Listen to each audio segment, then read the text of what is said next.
시편 56편 1절에서 13절까지의 말씀을 가지고 하나님의 말씀 함께 나누겠습니다. 지난 주간은 제 개인적으로 큰 슬픔의 한 주였습니다. 대학 시절부터 친하게 지냈던 한 친구의 자살 소식 때문이었습니다. 이 사건이 더욱 큰 충격으로 다가온 것은 자살한 이 친구와 마지막으로 통화한 것이 바로 저였기 때문이었습니다. 어쩌면 이 친구는 자신을 붙잡아줄 마지막 도움을 저에게 구한 것일지도 모릅니다. 그러나 저는 미처 그것을 알아채지 못했습니다. 이혼 문제로 힘들어하는 것은 알았지만 스스로 생을 마감할 정도였으리라고는 도저히 상상조차 할 수 없었습니다. 마지막으로 친구가 저에게 했던 말은 종은아, 내 인생은 끝났어. 난 모든 걸 다 잃었어. 라는 말이었습니다. 이혼과 가정생활의 파탄이 이 친구에게는 인생이 무너져 내리는 절망과 고통으로 작용한 것입니다. 돈이 없는 친구도 아니었습니다. 반도체 사업으로 꽤 많은 돈을 번 친구입니다. 집안 배경도 괜찮은 친구였고 능력도 있고 나름 사회적으로 성공한 친구였습니다. 그런데 가정의 상실 앞에서 모든 것을 잃었다고 느끼고 있었고 절망했던 것입니다. 누가 힘들다고 할 때 뭐 그런 거 가지고 힘들다고 하니 나는 그보다 10배는 더 힘들어 라고 말할 수 없는 이유입니다. 우리에게는 하찮아 보이는 고통이 어떤 사람에게는 삶을 포기할 만큼 극한의 고통으로 느껴질 수 있는 것입니다. 누군가 아프다, 힘들다고 하면 편견 없이 그들의 아픔과 고통을 공감해주고 아낌없이 위로하고 격려해 줄 수 있기 바랍니다. 어쩌면 우리의 작은 위로가 한 생명을 살리는 희망이 될 수 있기 때문입니다. 우리는 살아가면서 많은 절망을 경험합니다. 경제적으로 어려움을 당할 때, 건강을 잃었을 때, 사랑하는 사람이 죽었을 때, 실패했을 때, 해결할 수 없을 것 같은 큰 문제를 만났을 때 우리는 절망하게 됩니다. 사람이 절망감에 휩싸이게 되면 문제를 객관적으로 바라보지 못하게 됩니다. 그 문제에 사로잡혀서 다른 생각을 하지 못하고 결국 문제 속에 갇혀버리게 되는 것입니다. 문제 속에 갇히게 되면 불안은 꼬리에 꼬리를 물고 인간을 더 깊고 어두운 동굴 속으로 몰아넣습니다. 결국 아무 희망도 없다고 느끼게 하고 자포자기하게 만듭니다. 중요한 것은 문제가 우리의 삶을 압도하려 할 때 우리의 시선을 어디에 두는가입니다. 성경은 문제를 바라보던 눈을 하나님을 향해 돌리라고 말합니다. 내가 산을 향하여 눈을 돌리라. 나의 도움이 어디서 올고 천지를 지으신 하나님에게서로다. 우리를 지켜주시는 하나님, 언제나 우리의 피난처가 되어주시는 하나님을 향해서 눈을 돌리라고 말합니다. 하나님은 우리의 피난처시요 힘이시니 환난 중에 만날 큰 도움이시라. 그러므로 땅이 변하든지 산이 흔들려 바다 가운데 빠지든지 바닷물이 흉용하고 뛰놀든지 그것이 넘침으로 산이 요동할지라도 우리는 두려워 아니하리로다. 믿음은 하나님께 시선을 돌리는 행위입니다. 문제를 바라보는 것이 아닌 하나님을 바라보고 하나님을 의지하고 신뢰하는 일입니다. 우리는 많은 경우 문제를 만날 때 문제 그 자체의 해결을 위해서 노력합니다. 바람난 남편이 돌아오기를 기도하고 말 안 듣는 자식이 말 잘 듣는 자식으로 변화되기를 기도합니다. 바닥이 드러난 통장에 다시 돈이 쌓이기를 기도하고 질병이 낫기를 기도하고 상황이 좋아지기를 기도합니다. 문제 앞에 놓인 우리의 기도를 들여다보면 언제나 외적인 조건과 환경의 변화가 그 주된 내용입니다. 대부분의 성도들이 생각하는 믿음의 싸움이란 것은 현실의 고통스러운 상황이 변화되기를 바라는 것으로 이해되고 있기 때문입니다. 그러나 성경이 말하는 일관된 믿음의 싸움은 외적인 것이 아니라 내적인 것입니다. 욥기를 보면 자녀들의 비극적인 죽음, 재산과 건강의 상실을 겪었던 욥은 나락으로 떨어진 자신의 상황을 원망하거나 본래대로 회복시켜달라고 떼를 쓰지 않습니다. 욥이 일관되게 주장했던 것은 자신은 변함없이 하나님을 신뢰한다는 것이었습니다. 그래서 욥기의 주제는 고통이나 고난이 아니라 믿음입니다. 고난과 고통을 참고 견디며 기도했더니 하나님이 복을 주셨다는 것이 아니라 고난과 고통 속에서도 변함없이 하나님을 믿고 신뢰했다는 것이 욥기의 초점입니다. 오늘 우리가 읽은 시편 56편은 소위 비탄시라고 불립니다. 슬픔과 탄식 속에서 지은 시라는 것입니다. 이 시는 다윗이 사울 왕에게 추격당하며 자신의 참담한 심정을 써내려간 시입니다. 다윗은 이런 날이 오리라고는 전혀 예상하지 못했을 것입니다. 왜냐하면 자신은 사울 왕을 위협한 일이 없기 때문입니다. 오히려 사울 왕을 위해서 충성했고 그를 기쁘게 하기 위해 악기를 연주했습니다. 심지어 사울의 딸 미갈과 결혼해서 사울 왕의 사위가 되기까지 했습니다. 그러나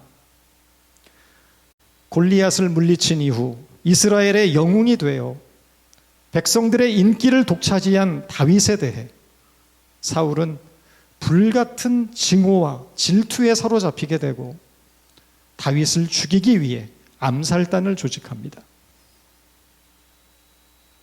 6번에 걸친 암살 시도가 실패로 끝나자 이번에는 다윗의 목에 현상금을 걸었고 다윗을 죽이는 일에 모든 에너지를 집중합니다. 국가를 운영하는 일보다 자신의 정적이 되어 자신의 왕권을 위협하고 있다고 느끼는 이 다윗을 죽이는 일이 사울 왕의 목표가 되어버린 것입니다. 다윗은 모든 것을 버리고 오직 목숨을 부지하기 위해 도망쳐야 했습니다. 오죽하면 이스라엘의 적국이었던 블레셋으로 숨어들어서 피난처로 삼으려고 합니다. 그러나 블레셋 사람들은 다윗을 죽이려 달려들었고 이때 다윗은 미친 척하며 연기를 해서 도망을 쳤습니다. 한때 위대한 이스라엘의 영웅이었던 다윗이 나락으로 떨어진 것입니다. 바로 이런 배경 속에서 지어진 시가 오늘 본문의 시편 56편입니다. 다윗은 사람들이 자신을 짓밟고 비난하고 공격하고 억누른다고 말합니다. 지금 자신의 주변에는 거칠게 자신을 공격하고 해칠 궁리를 하는 사람들로 가득 찼다고 말합니다. 내 편이 되어줄 사람은 하나도 없고 하루하루 살아가는 일이 두렵고 끔찍하다고 고백하고 있습니다. 다윗이 처한 이 상황은 인생을 살아가는 우리의 현실을 적나라하게 보여주고 있습니다. 우리도 살면서 다윗과 같이 비루하고 비참한 상태에 놓일 때가 있습니다. 사방을 둘러보아도 내 편은 하나도 없고 그 어디에서도 희망을 찾을 수가 없습니다. 사람을 만나는 일이 두렵다 못해서 공포스럽고 인간과 삶에 대한 회의와 절망이 엄습합니다. 이렇게 살 바에야 차라리 죽는 편이 낫다고 느껴지는 순간도 있습니다. 이 깊은 절망의 수렁에서 벗어나는 길, 그것은 무엇일까요? 사방에 견고한 벽이라는 제목의 찬송이 있습니다. 가사는 이렇습니다. 사방에 견고한 벽, 나를 종일 가두나 하나님에게서 나를 떠나게 못하네. 내 주가 함께 계시니 담벽도 사랑스러워. 마리아 숭배 사상이 지배하던 중세 시대에 오직 예수 그리스도의 이름으로 직접 기도하라고 가르쳤다는 이유로 악명 높은 바스티유 감옥에 갇혔던 프랑스의 영성가 잔느 귀용이 지었던 시에 곡조를 붙인 찬송입니다. 잔느 귀용은 사방이 꽉 막힌 벽에 둘러싸여 있지만 나는 그곳에서도 오직 하나님을 바라본다고 노래하고 있습니다. 바울과 실라가 빌립보 감옥에 갇혀서 찬송을 불렀다는 것은 무엇을 의미하는 것입니까? 그곳에서도 하나님을 바라보고 하나님을 의지한다는 것입니다. 믿음의 선배들이 시련을 이겨냈던 비결은 다른 데 있지 않았습니다. 어떤 상황에 처해 있던지 바로 그곳에서 하나님을 바라보는 것에 있었습니다. 본문 3절에서 다윗은 이렇게 고백합니다. 두려움이 온통 나를 휩싸는 날에도 나는 오히려 주님을 의지합니다. 두려움이라는 감정은 우리의 마음을 어둡게 하여 하나님을 바라보지 못하게 합니다. 그러나 믿음은 이 모든 두려움에 맞서 하나님을 바라보고 하나님을 의지하는 일입니다. 어떤 상황에서도 하나님을 의지하고 신뢰하는 것이 믿음입니다. 본문 3절에서 다윗은 두려움 때문에 하나님을 의지한다고 말하고 있습니다. 두려움이 온통 나를 휩싸는 날에도 나는 오히려 주님을 의지합니다. 그런데 4절에 가면 하나님을 의지했더니 두려움이 사라졌다고 고백합니다. 나는 하나님의 말씀만 찬양합니다. 내가 하나님을 의지하니 나에게는 두려움이 없습니다. 육체를 가진 사람이 나에게 감히 어찌하겠습니까? 이것이 믿음의 능력입니다. 하나님을 의지하고 신뢰하는 사람은 세상을 두려워하지 않습니다. 사람을 두려워하지 않고 환경을 두려워하지 않습니다. 언제나 우리와 함께 하시고 우리를 지켜주시는 하나님, 피할 바위가 되어주시고 피난처가 되어주시는 하나님이심을 믿기에 어떤 문제 앞에서도 어떤 현실 속에서도 도전하며 맞서며 당당하게 자신의 길을 걸어가는 것입니다. 은찬이가 키가 많이 컸습니다. 고등학생이 돼서 이제는 저보다 키가 훌쩍 커버린 은찬이지만 아직도 속은 어린아이 같습니다. 지금도 제 팔짱을 끼고 눈을 감고 걷는 것을 좋아합니다. 툭 하면 제 팔짱을 끼면서 아빠, 나 지금부터 눈 감고 간다. 설마 아빠가 나를 넘어뜨리지는 않겠지 라는 믿음이 있기 때문입니다. 인간에 불과한 아빠에 대한 믿음도 이 정도인데 우리가 믿고 신뢰하는 분은 이 세상과 모든 생명을 만드신 창조주 하나님이십니다. 이 하나님을 깊이 신뢰하고 사랑하고 의지할 때 우리의 영혼과 인생을 좀먹는 모든 어둠과 절망은 물러날 것입니다.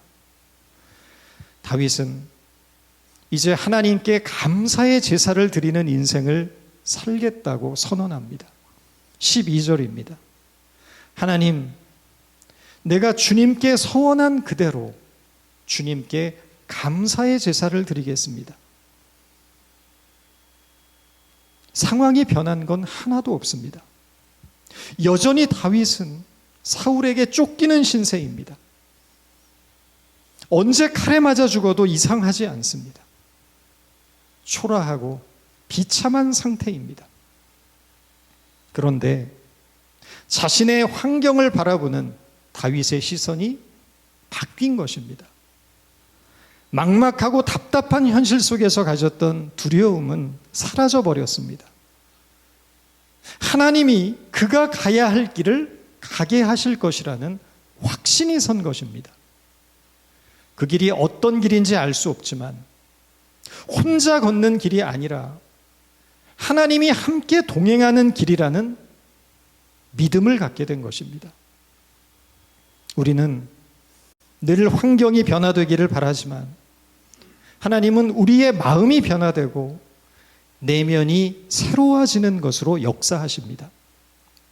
그래야만 삶을 바라보는 시선이 바뀌기 때문입니다. 마음과 내면은 그대로인데 환경만 바뀌는 것은 재앙이 될 수 있습니다. 내면의 존재가 새로워져서 이전에는 보지 못했던 새로운 차원의 삶에 대하여 눈을 뜨게 될 때 우리에게 주어진 모든 현실 속에 가득 차 있는 하나님의 은총을 발견하게 되는 것입니다. 부족함과 모자람과 불편함으로 가득 찬 줄로만 알았던 우리의 삶이 실은 우리를 위하여 예비된 신비롭고 경이로운 하나님의 사랑과 축복으로 가득 차 있음을 깨닫게 되고 감사하며 기뻐하게 되는 것입니다. 삶의 의미와 목적을 찾지 못한 채 방황하는 인생에서 무엇을 위해 살아야 할지 분명한 삶의 지향을 갖게 되는 것입니다.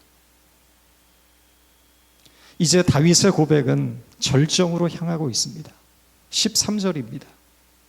주님께서 내 생명을 죽음에서 건져주시고 내가 생명의 빛을 받으면서 하나님 앞에서 거닐 수 있게 내 발을 지켜주셨기 때문입니다.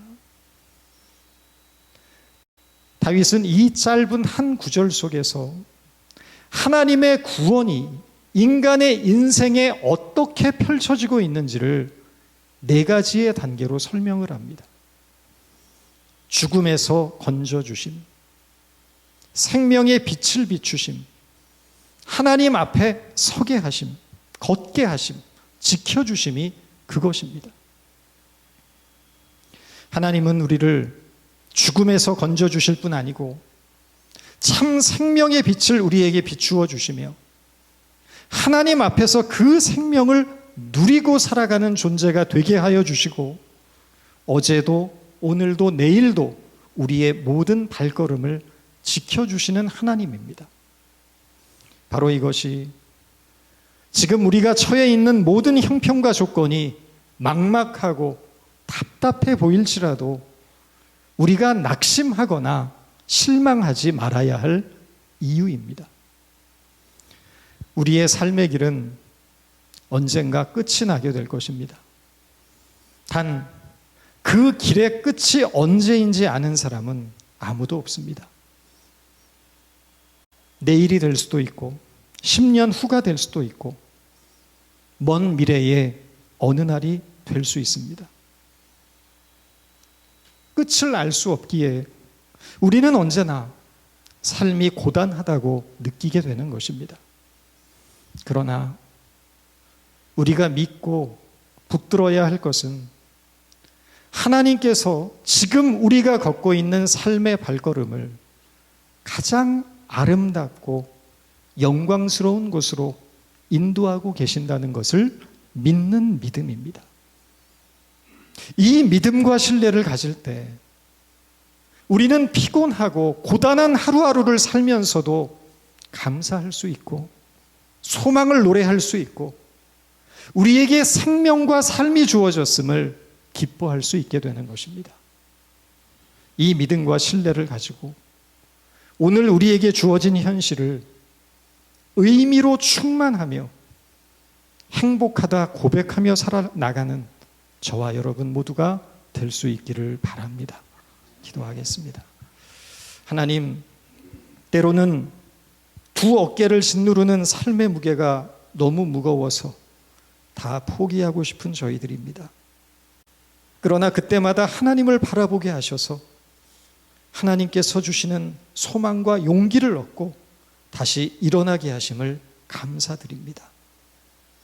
언제나 우리와 함께 하시고 우리를 지켜주시는 하나님, 넘어진 우리를 질책하지 않으시고 다시 붙잡아 일으켜 주시는 하나님, 그래서 마침내 이 고단하고 지리한 삶의 길을 승리로 이끄시는 하나님을 믿으며 매일 매 순간을 의미와 기쁨으로 충만한 인생으로 살아가는 저희 모두가 되게 하여 주옵소서. 예수님의 이름으로 기도드렸습니다.